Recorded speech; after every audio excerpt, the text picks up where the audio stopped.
Hello' guys, বহুত দিনৰ মূৰত আকৌ আপোনালোকৰ মাজত লং ব্লগ এটা লৈ আহিছোঁ আৰু আজি আছোঁ পিকনিক স্পট এটাত। ডিব্ৰুগড় ডিষ্ট্ৰিক্টত আপোনালোকে যদি পিকনিক খাম বুলি ভাবিছে তেনেহ'লে এই ঠাইডোখৰত আহিবলৈ পাৰে। খুব ধুনীয়া ভিউ পইণ্ট আছে, চাইছে আৰু ছানছেটটো কিমান ধুনীয়া লাগিছে।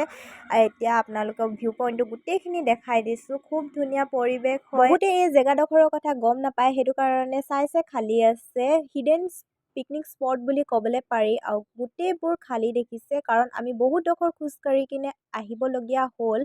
বহুত ডোখৰ যিহেতু পানীখিনি শুকাই গৈছিলে, আমি পানী বিচাৰি বিচাৰি বহুত দূৰলৈকে খোজকাঢ়িব আহিবলগীয়া হৈছে আৰু আমনি লাগি গ'ল কৈছোঁ না খোজকাঢ়ি কাঢ়ি। ফাইনেলি আমি ভিউ পইণ্টত পালোহি আৰু চাইছে আমি এই ডোখৰ জেগাৰ কাৰণে ইমান দূৰ খোজকাঢ়ি কাঢ়ি আহিলোঁ আৰু ভাগৰ লাগি গ'ল কাৰণ এইডোখৰত কোনো বাইক স্কুটি নমাব নোৱাৰি। আমি যিহেতু বাহনখিনি আমি সেইডোখৰতে থৈ আহিলোঁ আৰু বাকীখিনি খোজকাঢ়ি আহিবলগীয়া হ'ল। সেইটো কাৰণে আমাৰ অৱস্থা মানে পূৰা বেয়া হৈ গৈছে। কিন্তু ফাইনেলি যদি এনেকুৱা এটা ভিউ পইণ্ট পোৱা যায় তেনেহ'লে যিমান কষ্ট কৰিলোঁ সফল বুলি ক'বলৈ পাৰি। আৰু বহুতে গম নাপায় যে এই জেগাডোখৰ ক'ত আছে।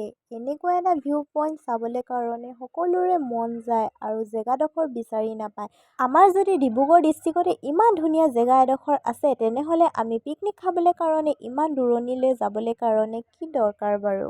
ইয়াতে আপোনালোকে ফটো ক্লিক কৰিব পাৰে, ৰিলচ বনাবলৈ পাৰে, ধুনীয়া ধুনীয়া ভিউ এনজয় কৰিবলৈ পাৰে আৰু আপোনালোকে নিজৰ ফেমিলিৰ লগত ফ্ৰেণ্ডছৰ লগত এনজয় কৰিবলৈ পাৰে। কিন্তু এই জেগাডোখৰলৈ পাবলৈ হ'লে আপোনালোকক বহুত দূৰলৈ খোজকাঢ়ি যাব লাগিব, তেতিয়াহে আপোনালোকে পাব ইমান ধুনীয়া এটা ভিউ পইণ্ট।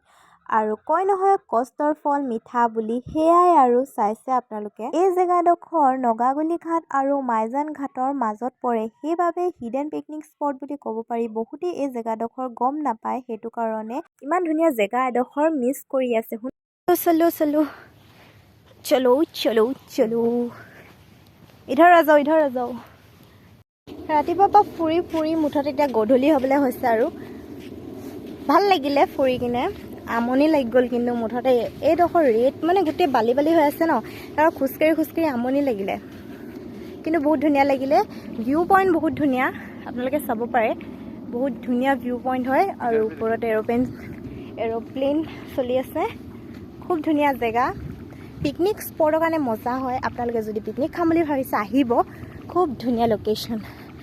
আৰু পানী বিচাৰি বিচাৰি আমি বহুত দূৰলৈকে খোজকাঢ়িবলগীয়া হ'ল আৰু ফাইনেলি পানী পালোহি।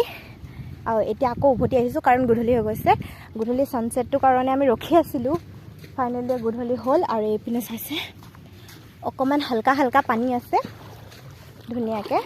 এতিয়া পাৰ হ'ব লাগিব। মাই গড, পাৰ হোৱাটো এটা মেইন মুস্কিল। এতিয়া গাইজ যিহেতু পিকনিকৰ ছিজন হয়, আমিনো কেনেকুৱা পিছ পৰি থাকিম, সেইটো কাৰণে আমিও আহি গ'লোঁ ধুনীয়াকৈ পিকনিক স্পট এটাত আৰু পিকনিক খালোঁগৈ। এতিয়া ঘৰলৈ যাবলৈ বুলি ওলালোঁ, গোটেই ধূলি মানে অৱস্থাই নাই। এতিয়া যাওঁ, আমাৰ যিহত আহিছিলোঁ সেইটোতে যাব লাগিব। স্কুটিখনত আহিছিলোঁ আমি, এতিয়া ফাইনেলি স্কুটিখনলৈ পালোহি আৰু ঘৰলৈ যাওঁ। গধূলি হৈ গ'ল আৰু মুঠতে আমনি লাগি গ'ল কৈছোঁ নহয়। এতিয়া স্কুটিখন এইখন ঘৰলৈ যাব লাগিব। এতিয়া মুঠতে যদি ব্লগটো ভাল লাগিলে লাইক এটা কমেণ্ট এটা কৰি থৈ যাব আৰু গাইজ। আৰু সেইপিনে চাইছে এৰ'প্লেন এটা আহি আছে। মোৰ চুলিখিনি কি হৈ গ'ল বাৰু।